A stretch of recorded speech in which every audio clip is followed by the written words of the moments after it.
So, you know, the president goes out, he's got people in his cabinet going out, he's having dozens and dozens of meetings to try to gin up support for this, and still 55% of Americans want this thing repealed. I mean, is this just a ball and chain around the neck of those people who voted for this thing going into these midterm elections? Megan, you know, actually, I think that the poll numbers that we're seeing now are all over the place. There's actually a report in the Washington Post this afternoon which says that the averages, the aggregate of the recent poll numbers show that support for health care reform is on the uptick. It's on the upswing. I know that Rasmussen poll that you just cited shows it going down, but I think that now you see pretty much the numbers stabilizing, and I think you still see a highly partisan divide. You know, Republicans on one side, Democrats on the other. But I think independents are against it. Well, independents are sort of all over the lot. No, they're not. They're against it, Richard. Look at the polls. Well, what I really think is that until some of these provisions start to take effect, people shouldn't judge it. And I think that... But they are judging it. Well... That they are, I mean, that's my point, is that they are judging it. And those midterm elections are coming like a freight train, like it or not. And, you know, the president has shown almost no ability to change the poll numbers from the time, you know, he was celebrating the 3-month anniversary.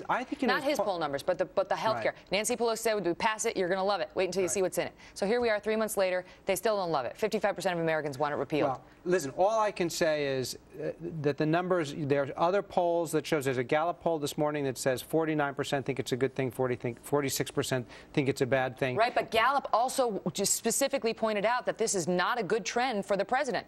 Actually, the AP poll, there's also an AP poll that was out a couple of days ago which shows an improving trend. I think the polls are going to be all over the place until the provisions of the actual law take effect. When people see that they're going to be protected against when people see they're going to be protected against pre-existing conditions, when people see that they're going to be able to change doctors and still keep their insurance, when people see that they're going to be able to get health care more easily, I think that Americans will like it. You know, the midterms are coming, but there are a lot of issues of the midterms. I mean, I thought the president just now, we saw the president, I thought he was very gracious. I think he's showing signs of leadership. He's got this BP thing is starting to be under control. BP's going to help the president? I think he's starting to show real leadership and get under control. I think last week... You think the BP oil disaster is going to be beneficial for the president? You know, I think last week when voters saw that if the Republicans take control of Congress, that Mr. Barton is going to be in charge of policing BP.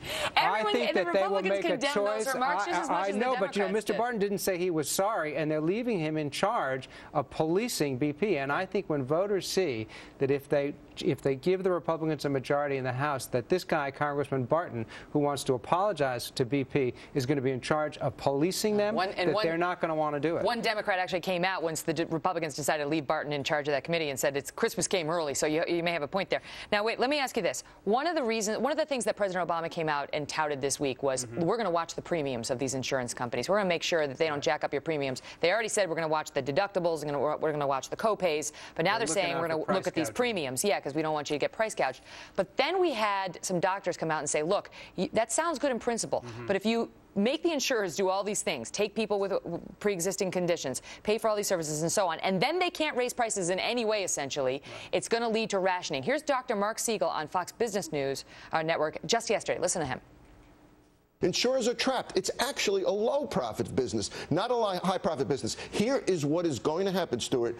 They're going to decrease services. We're going to see rationing. And me, the physician, is going to see less and less in fees. He says the more time that passes, the less people are going to like it. I know. Well, I don't think we're going to see rationing. I think the government has to calibrate on this very, very carefully. And if there's price gouging, they have to perhaps put in some controls, but it has to be calibrated very carefully so that there is no rationing. I mean, we've never had rationing of health care in this country. I don't think it's really going to start to happen now. But you did have a situation in Massachusetts where they tried to control prices under their health care system there, and insurance companies were going belly up. Well, I think that there's probably a lot of learning to be had in Massachusetts because they put in a similar law under a Republican that was sponsored by a Republican governor and pushed by a Republican governor, Bill Weld, and they had some problems with it, and some of the prices went up. And so I think there's going to be a lot of learning there, and you know, we're going to learn as we go. Oh boy, and we're going to love it as we go, according to Nancy Pelosi. All right, Richard, thank you so much for being here. Thanks so much. Well, shake up at the Pentagon, a changing of the guard for the military's top brass.